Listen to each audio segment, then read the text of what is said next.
나누고자 원합니다. 하나님, 이 시간에 성령 하나님께서 친히 우리의 영으로 깨달아 아는 지혜가 있도록 우리를 도우소서. 하나님, 이 말씀 때문에 우리 영이 살게 하시고 하나님의 신령한 세계를 바라보는 주의 자녀들 다 되게 허락하여 주옵소서. 예수님 이름으로 감사하며 기도합니다. 아멘.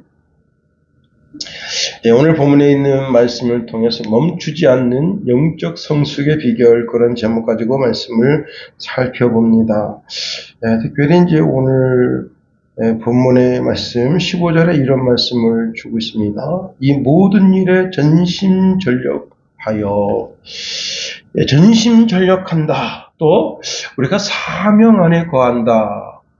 이 두 구절을 보여준 유명한 선수가 있습니다. 우리나라 이제 바이애슬론 국가대표 아빠 쿠모바 선수인데요. 이분은 이제 러시아 선수인데 우리나라로 2017년도 귀화해서 평창 올림픽, 그 다음에 베이징 올림픽, 그리고 올해 지금 열리고 있는 밀라노 올림픽 3연패 우리나라 국가 선수로선 유일한 선수입니다. 작년 이제 하얼빈 아시안 게임에서 그 마지막에 포기하지 않고 끝까지 이제 자기 그 종목에 최선을 다함으로 말미암아 2위와 2.4초 차이로 한국 바이애슬론 사상 첫 금메달을 목에 걸었습니다. 이제 그녀가 이렇게 목에 금메달을 걸고 금이 환영했는데 포상금 대신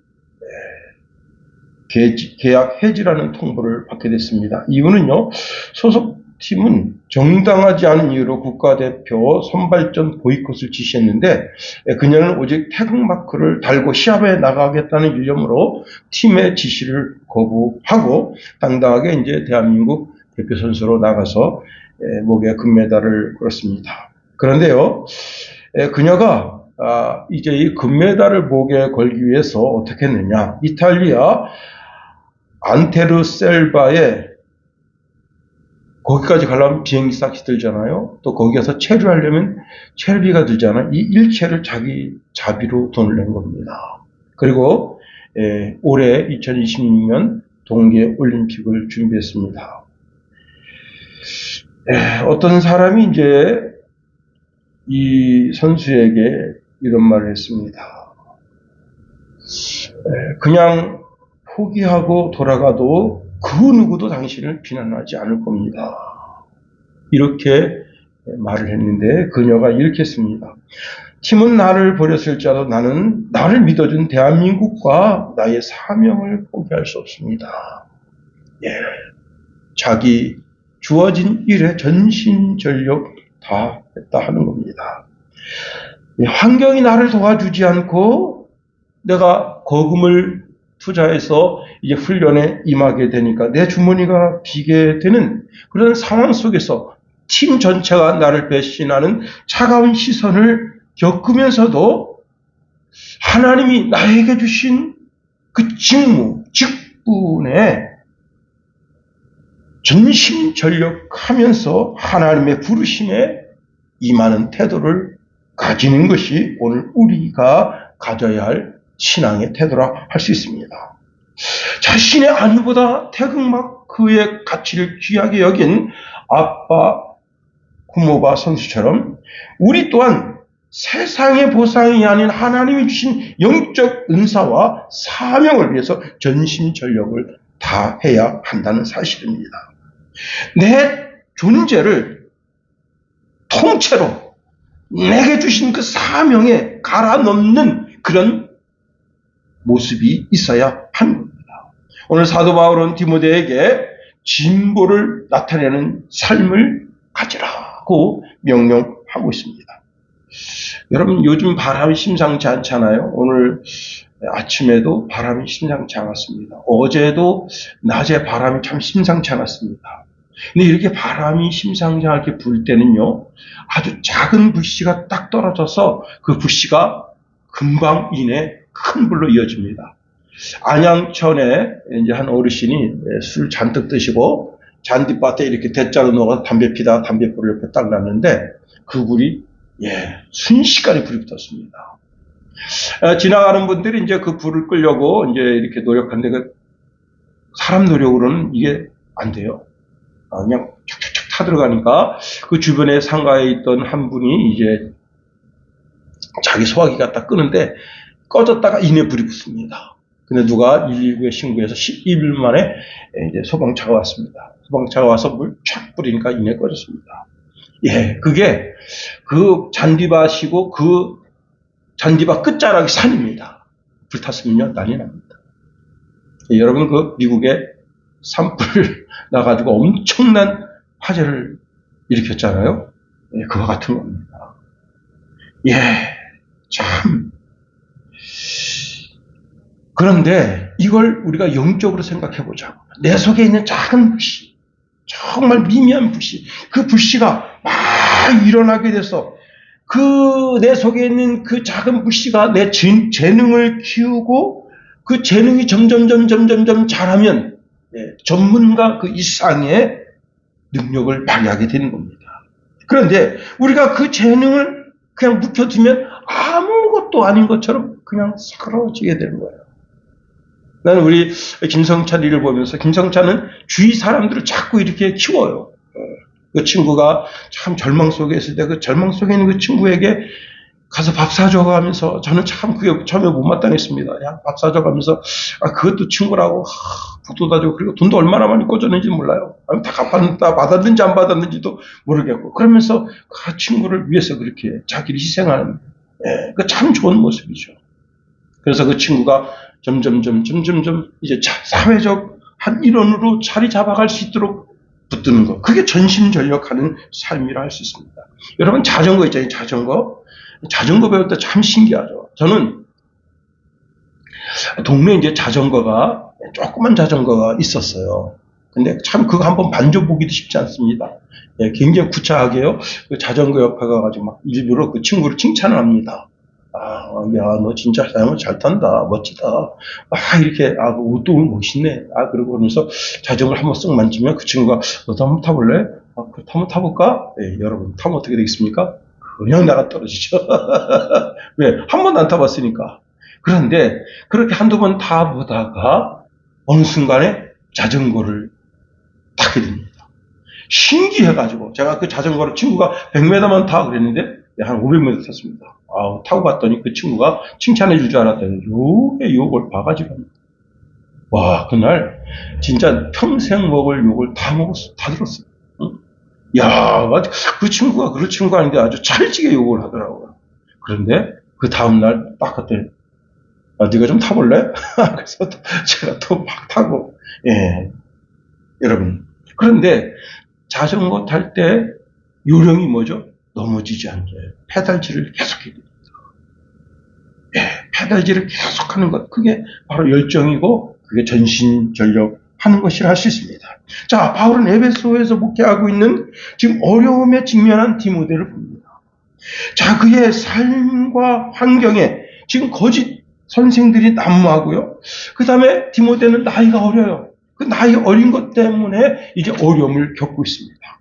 이러한 디모데를 향해서 바울이 강력하게 권면하는데 그것은 뭐냐면 하나님이 너에게 주신 선물을 점검하고 너의 성장하는 신앙을 보여주라는 거예요.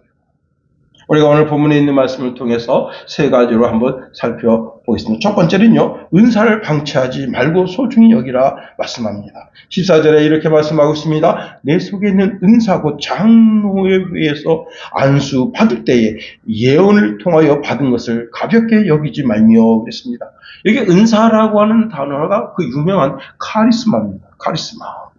여러분 카리스마라는 말 들어봤죠? 야, 그 사람 카리스마 있다. 응?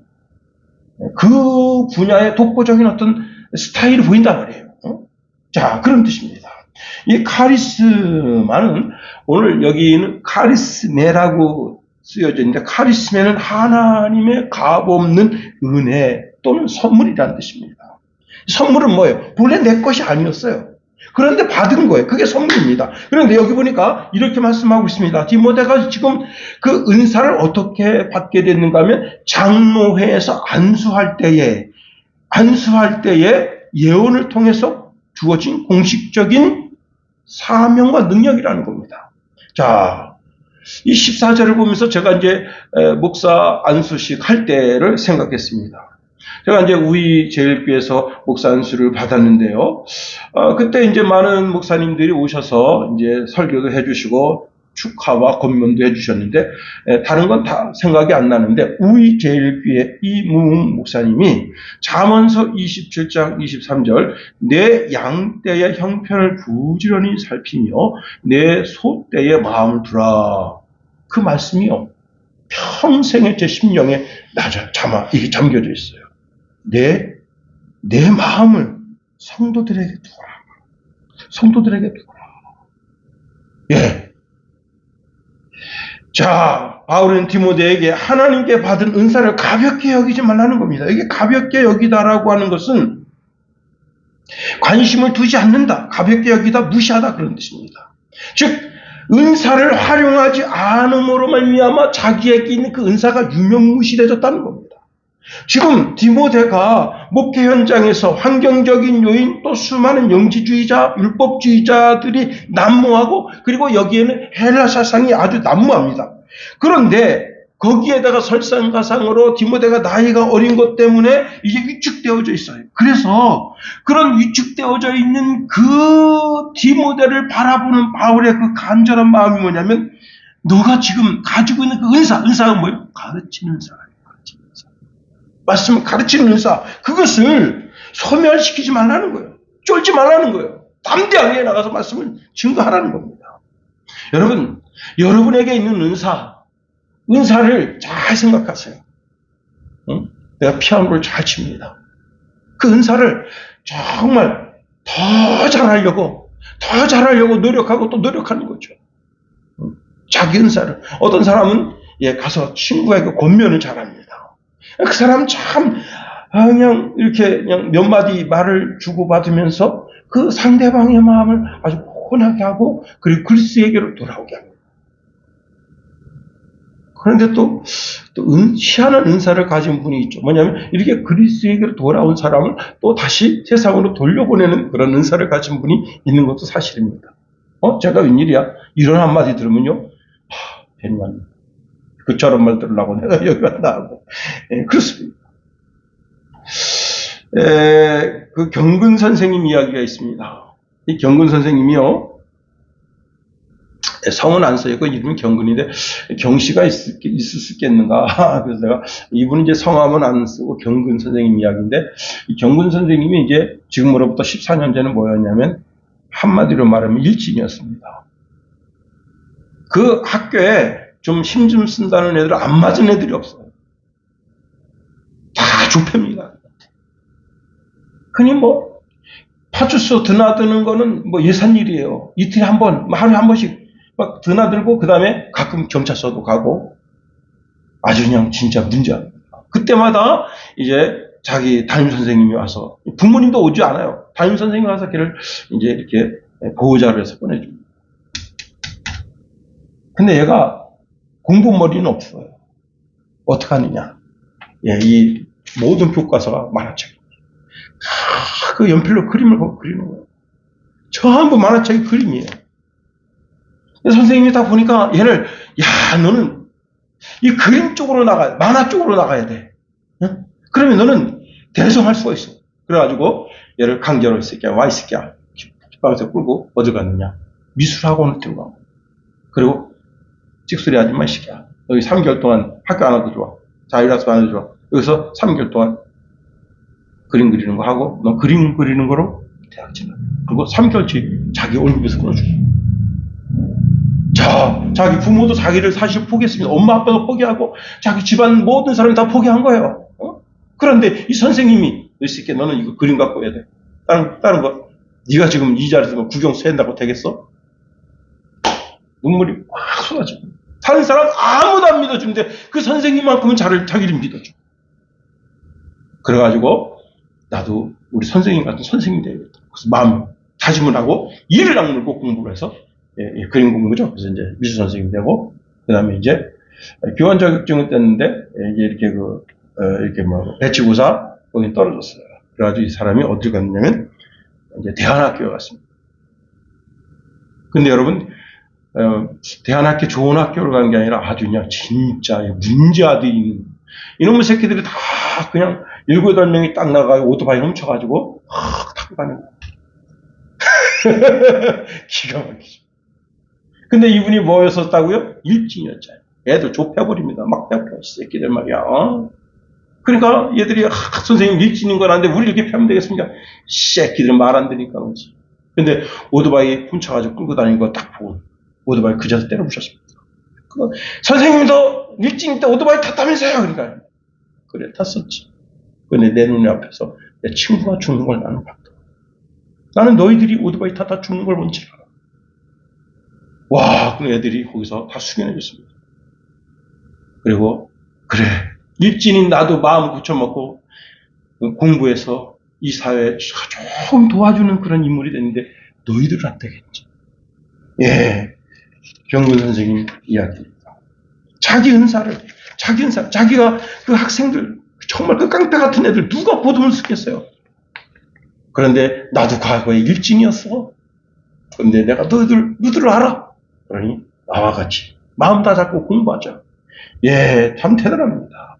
오늘 본문에 이렇게 말씀하고 있습니다. 내 속에 있는 은사를 가볍게 여기지 말며 그랬습니다. 하나님께서 우리에게 주신 보석 같은 은사들이 있단 말이에요. 그 보석 같은 은사를 세상적인 편견이나 과거의 상처 때문에 그 은사를 땅에 묻어두지 말라는 겁니다. 자, 하나님은 누구에게든지 하나님의 말씀을 통해서 여러분에게 은사를 주시는데 그 은사가 때로는 기도의 은사가 있는 사람이 있습니다. 제가 그분 이름은 기억이 안 나는데 기도의 은사를 가진 한 목사님이 있습니다. 예, 한 큰 부흥집회에 이제 여러 목사님이 왔는데 그때 이제 은혜를 받겠다고 이 기도의 은사를 가지신 이 목사님이 왔습니다. 그리고 조용히 이제 기도하면서 그 집회를 참석하는데 첫날 됐는데 사람이 인산이네 엄청나게 왔는데 한 사람도 은혜를 받지 못하고 다 돌아갔어요. 그런데 그 이튿날 또 왔어요.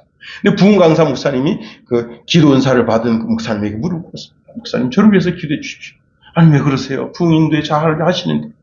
그렇지 않습니다. 저를 위해서 기도하십시오. 기도해 주십시오. 성령이 제게 머물러서 성령의 역사가 일어나게 기도해 주십시오. 왜 그러세요? 제가 이 보건대 이 부흥회는 실패한 부흥회로 끝나기 시작입니다.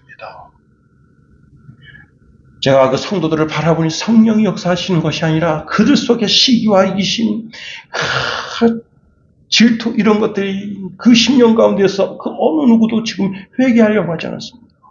저를 위해서 기도해 주십시오.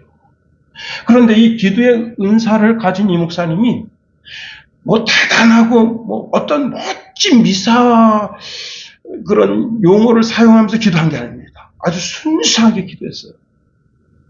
하나님, 이 목사님 부흥 집회하는데 성령 하나님이요 그 언어 하나하나에 힘과 능력을 주시고 그 말씀을 통해서 지금 죽어가는 저들의 영혼이 살게 하옵소서. 근데 그 기도를 길게 기도한 것도 아닙니다. 짧게 한 7분 정도 기도했어요. 그런데 그때부터 희한한 일이 벌어졌습니다. 첫째 날, 둘째 날 그렇게 강팍하고 막 그냥 그 쓰리꾼들이 돌아다니며 쓰리하고 막 남의 신발 훔쳐가고 막 그런 지저분한 역사가 있었는데 3일째 그때부터는 달라졌습니다. 기도의 은사. 그렇습니다. 여러분,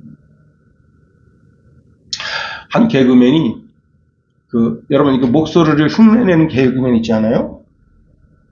그런데 이제 이 방송에 나가가지고 어떤 영화 배우를 목소리 흉내를 낸 거야. 근데 그 사람이요 성격이 굉장히 더럽대. 그 불러가 주먹으로 좀 패버렸네요 그냥. 그 못해 처먹은 놈도 있어 영화 배우인데. 그래가지고 자기 흉내를 못 내게 하는 거예요. 그런데 이걸 모르는 한 개그맨이 이제 그 영화 배우, 내가 그 사람 이름을 대려면 좀 이상하잖아요. 그래서 되질 않고. 그 사람 이름을 대지 않고 이제 말씀드리는데 그 사람 흉내를 낸 거예요. 그랬더니 그 촬영한 거를 주위에서 지켜본 개그맨들이 다 말렸다는 겁니다. 그 사람 흉내 내면 안 된다. 근데 자기 흉내를 냈는데 이제 주위에서 야, 너 그 영화 배우 흉내 냈다며. 너 마음에 큰 다짐을 해라. 그래, 자기는 자기 은사대로, 나 목소리 흉내내는 은사가 자기 은사라, 자기 은사대로 그렇게 준비를 했는데, 이런 경고를 받으니까 자기 쫄아 있는 겁니다. 근데 다행히 그 영화 배우가 이제 영국으로 출타했습니다. 그랬더니 그때 SBS에서 이제 그걸 싹 방송을 한 거예요. 그런데 이 사람이 영국에서 그걸 본 겁니다. 하루는 길을 가는데 모르는 번호로 전화가 왔습니다. 그래서 받을까 말까 하다가 아무 생각 없이 받았는데 바로 그 영화 배우입니다. 아이고, 가슴이 철렁대네. 이제 올 게 왔구나. 마음에 다짐을 하고 있습니다. 잘못 맞으면 어깨뼈가 부러져가지고 한 3-4주 입원도 한다는데, 그런 마음에 다짐하고 있는데 그분이 전화해가지고, 이모가, 자네 말이야, 내 목소리 흉내 냈나? 그러니까, 죄송합니다. 제가 본의 아니게 그만 흉내를 냈습니다. 그랬더니 뜻밖의 소리를 하는 겁니다. 무슨 소리를 하느냐? 내가 사실은 2년 동안 영화를 나가지 못해서 굉장히 위기소침해 있었고, 나는 잊혀진 인물처럼, 나는 이제 이 대한민국의 영화계에서 잊혀진 인물처럼 나는 나를 그렇게 생각하고 있었는데, 자네가 나와 똑같은 목소리로 거기서 흉내를 내면서 나를 들춰냄으로 말미암아, 내가 다시 영화계에 다시 발을 뛰어야지, 새롭게 시작해야지 하는 각오를 일깨워줬다는 거예요.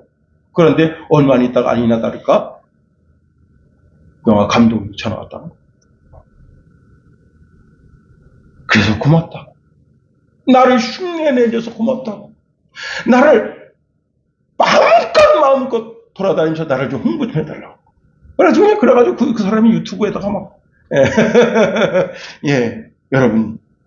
진짜 부끄러운 것은 뭐냐면 자기 은사를 땅에 묻어두는 자가 가장 부끄러운 자예요. 여러분, 마태복음 25장에 그 달란트를 땅에 묻어둔 자는 그 주님이 오셨을 때 부끄러움을 당하잖아요. 내게 주신 은사를 개발하고 확대해야 된다는 사실입니다. 그것이 무엇이든지 간에 나의 작은 은사를 개발하는데 위축되면 안 된다는 거예요. 그 위축을 이겨내서 다른 사람에게 도움을 줄 수 있어야 하는 것이 내 삶의 흔적으로 남아야 한다는 겁니다. 이것을 통해서 방황하는 영혼들을 살릴 수 있다면, 그것이 구원의 통로가 될 수 있다면 기꺼이 여러분에게 주어진 그 은사에 최선을 다하는 겁니다. 두 번째, 전심전력하여 거룩한 습관을 형성하라 하는 겁니다. 15절 상반절에 이렇게 말씀하고 있습니다. 이 모든 일에 전심전력하라. 그렇습니다. 이 구절은 영적으로 침체되어 있는 모든 그리스도인들이 영적 침체를 벗어나서 영적인 성숙으로 나아가라고 명령하고 있습니다. 이렇게 말씀하고 있는데, 이 모든 일에 나의 사명과 범위를 확대해 나가라는 거예요. 내 좁은 마음으로 요거 이렇게 내 모든 일에 내게 주신 은사가 적용될 수 있도록 확대해 나가라 하는 겁니다. 11절과 13절 말씀해 보면 이렇게 말씀하고 있습니다. 너는 이것들을 명하고 가르치라. 누구든지 내 연수함을 업신여기지 못하게 하고 오직 말과 행실과 사랑과 믿음과 정절에 있어 믿는 자에게 본이 되어. 13절, 내가 이를 때까지 읽는 것과 권하는 것과 가르치는 것에 전념하라.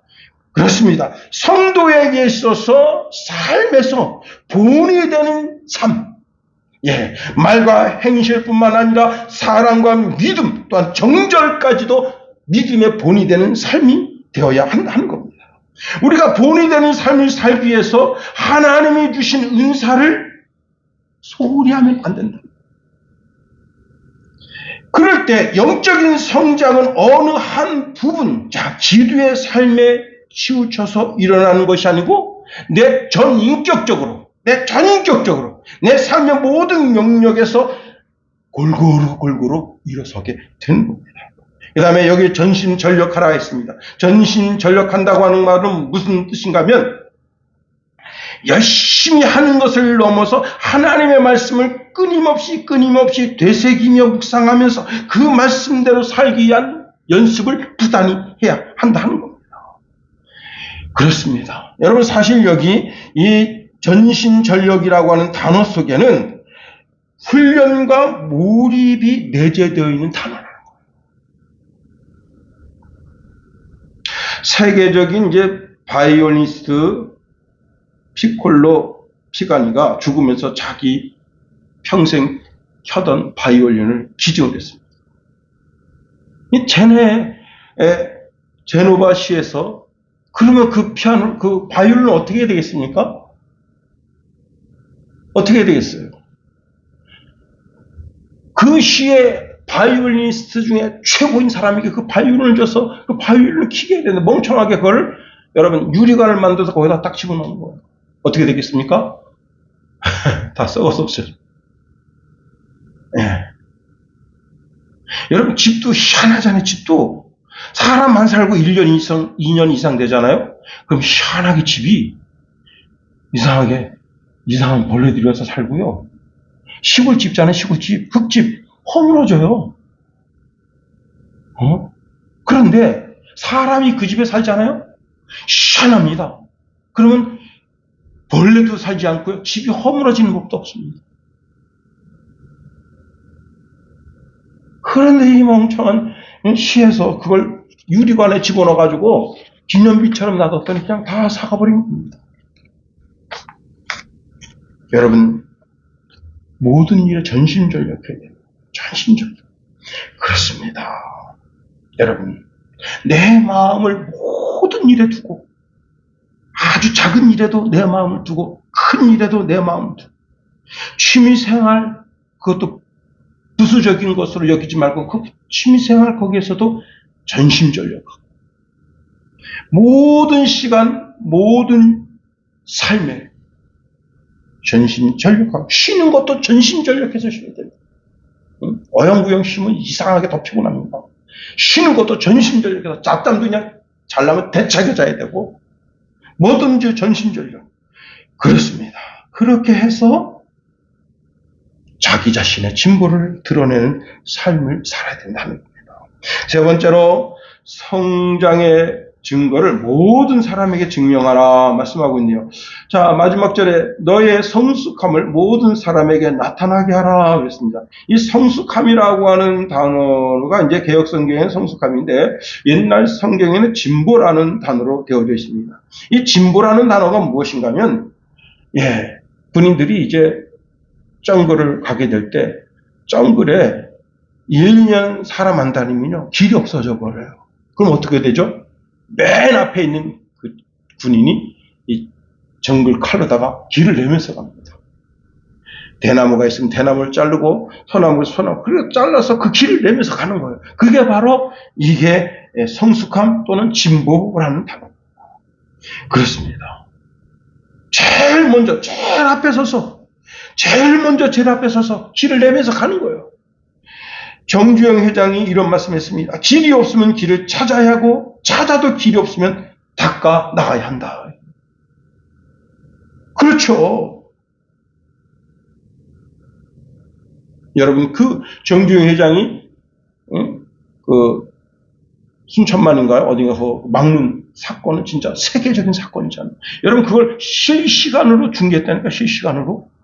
얼마나 그 사건이 대단한 사건이면 도저히 막을 수 없다 이거야. 근데 여러분, 폐선 하나 갖다가 거기다 탁 놓고 그 폐선 갖다가 처음에 어떻게 했죠? 우리나라 조선업이 달래발달한 게 아닙니다. 그 버리겠다고 하는 배를 헐값에 사가지고 와서 배를 다 뜯은 거예요.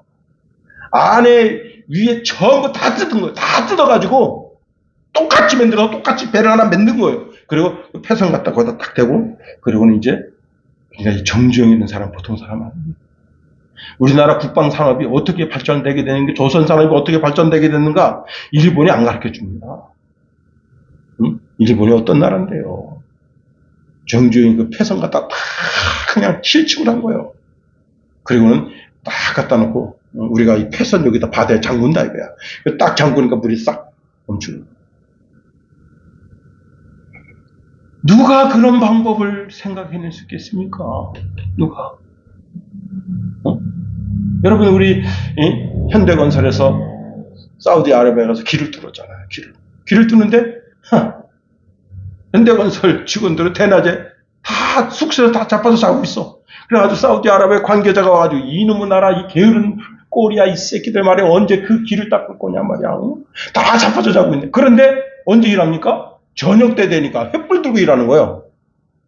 낮에는 자고. 낮에 뜨거워서 잘못 일하면 어떻게 됐냐? 일사병 걸려서 다 떨어져 나가 죽어버려. 그럼 이거 엄청난 손실 아닙니까? 그래서 그 공기를 맞춘 기업은 현대건설밖에 없다. 그래서 깜짝 놀랐다는 거예요. 밤새 일하고 낮에는 자는 거야. 텐트 속에서 자고. 그 다음에 밥 먹고 이제 저녁에 해가 딱 지면 그때부터 길이 없으면 길을 내라. 그게 진보라요. 다시 말하면 성숙합니다. 그렇습니다. 진보적, 진취적 사상을 가지고 있는 사람은요, 게으를 수가 없어요. 세상 유혹에 빠져들어갈 수가 없습니다. 그 어떤 장애물도 그 사람의 가고자 하는 인생의 목표를 붙잡을 수가 없는 거예요. 그런데 여러분, 자, 게으른 사람은 어떻게 됩니까? 아주 별것도 아닌 것 때문에 어떤 것을 봤냐면 장터에 이제 네 사람이 앉아서 친구 네 사람이 앉아가지고 막걸리 하나 사가지고 야 우리 막걸리는 한 잔씩 목 죽이고 가자 하고 이렇게 네 사람이 앉아가지고 종이컵에다가 이제 막걸리 따르고 있습니다. 근데 술꾼이 지나가다가 아 나도 좀 앉아도 되겠어. 앉으란 말도 안 했는데 가서 앉아요. 그리고 종이컵 하나 꺼내가지고 딱 대고 있습니다. 이게 뭐예요? 어떻게 해서든지 그 술 한 잔 뺏어 먹는다. 그런데 전심전력하니 인생이 되겠어요. 그래 취해가지고 비틀비틀 이리 비틀 아이고 내가 아이고 인생아 아이고 그런데 거기에 한 80대 정도 되나 어르신이 손수레 하나 끌고 그 시장바닥을 누비고 있습니다. 뭘 하느냐? 폐지 거기 차곡차곡 싸가지고. 왜냐면 이거 빨리 폐지를 빨리 치워줘야 되거든. 장사하는 사람은 빨리 치워줘야 돼. 그것 때문에 걸그적거리면 안 돼. 빨리 치워주길 바라는데 그 사람이 다 나타나서니까 아이고 그냥 서로 막 갖다 자기 폐지 얹어줘. 10시간에 그때 폐지까지 깊었어요. 10시간 딱 올라찼는데 그 두 사람이 너무 비교적으로 보이는 거예요. 그렇습니다. 여러분. 여기 보니까 나타나게 하라 했습니다. 나타나게 한다고 하는 것은 숨길 수 없는 상태라는 거예요. 숨길 수 없는 상태. 숨길 수 없는 빛. 즉 명명백백하게 보이게 하라는 거예요. 지도자의 성장은 공동체 전체에 소망을 주고 공동체 전체가 성장할 수 있는 길이 열려지게 되는 거예요. 우리나라 지금 대한민국 왜 힘들고 어려우냐? 지금 여러분 어제 이재명 씨가 그 페이스북에다 글을 썼는데 대통령 못해먹겠다고 글 썼대요. 너무 힘들다 이거야. 뭐가 힘든지 모르겠지만은 그러니까 힘든 거예요. 나라가. 왜? 대통령의 이상이 높아야 돼. 좀 전 세계를 말이죠. 영국에서 최고 발달된 게 무엇인가, 독일에서 최고 발달된 게 무엇인가, 여러분 프랑스에서 발달된 게 무엇인가 이런 걸 보고 와야 되는데 쓸데없이 소양강 저 끝에다가 원형 이거 만들어놨대. 지금요 신문사가 전부 달겨들어서 지금 헐뜯고 있습니다. 이거 뭐처럼 만들었냐 이거야. 여러분 저만 그런 생각 가진 게 아닙니다. 이게 교통 흐름을 얼마나 방해할 것인가. 벌써 그런 얘기를 제가 예언하도 얘기했잖아요. 한겨에서 뒤집어 까버린 거예요. 100억씩 들여서 왜 멍청하게 이런 걸 했냐 이거야. 지도자가 멀리 볼 줄 알아야 돼. 멀리. 세상 지도자도 그와 같은데 영적 지도자도 그와 같다는 겁니다. 100마디 말하는 것보다 한 번의 실천이 사람에게 감동을 주는 거예요. 즉 설교보다 진보된 발전된 삶의 영역을 보여줘야 그것을 통해서 사람이 감동을 받게 되는 거예요. 10년 전 그 인격과 10년 후에 그 인격이 동일하다면 문제가 있는 거죠. 그 인격도 점점 그리스도 예수를 닮아서 목사님을 본즉 누구를 본 것 같아요? 예수님을 본 것 같고, 목사님을 본즉 하나님을 받는 것 같습니다. 최고지. 목사님을 본즉 깡패를 본 것 같고, 목사님을 본즉 깡패 소굴에 들어온 것 같습니다. 이거 얼마나 곤란합니까? 그렇습니다. 여러분, 우리의 신앙이 점점 전진하는, 진보하는 그런 신앙이 되어야 되죠. 나의 친절함과 나의 인내, 나의 지혜가 성숙함으로 밖으로 드러나서 모든 사람들에게 은혜를 끼쳐야 하죠. 여러분, 아프리카의 성자 리빙스턴의 그분이 사역하시다가 돌아가셨습니다.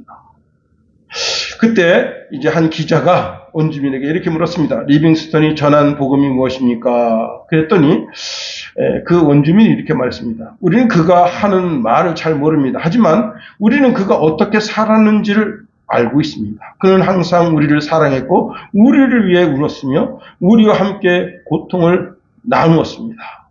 우리는 그를 통해서 하나님을 보았습니다. 야, 깜짝 놀란 게 울지마 톤주. 그 신부님 있잖아요. 이름 생각 안 나는데 거기 그 나라에서 3명이 의학 공부하러 우리나라로 왔어요. 근데 그 나라는 전통적으로 남자는 울지 않는답니다. 근데 그 무덤에 가서 대성통곡하고.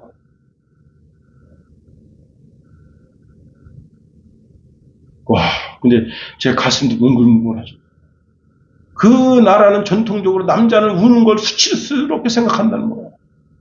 자기 부모가 돌아가셔도 울지 않아. 자기 사랑하는 애가 죽어도 울지 않아.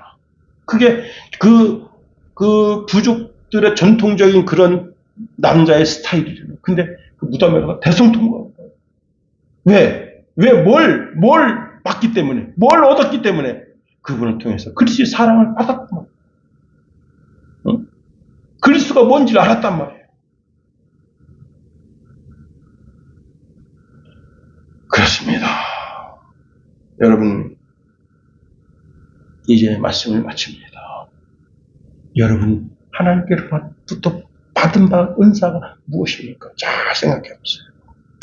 그 은사를 가지고 그 은사를 발전하고 개발해서 이 대한민국 조국, 대한민국을 위해서도 멋지게 쓰임받을 뿐만 아니라 하나님의 나라를 위해서도 멋지게 쓰임받고, 그래서 여러분의 진보를 드러내는 저와 여러분이 다 되기를 예수님의 이름으로 축원해 드립니다. 기도하겠습니다. 하나님, 은혜 붙드시며 인도하여 주시옵소서.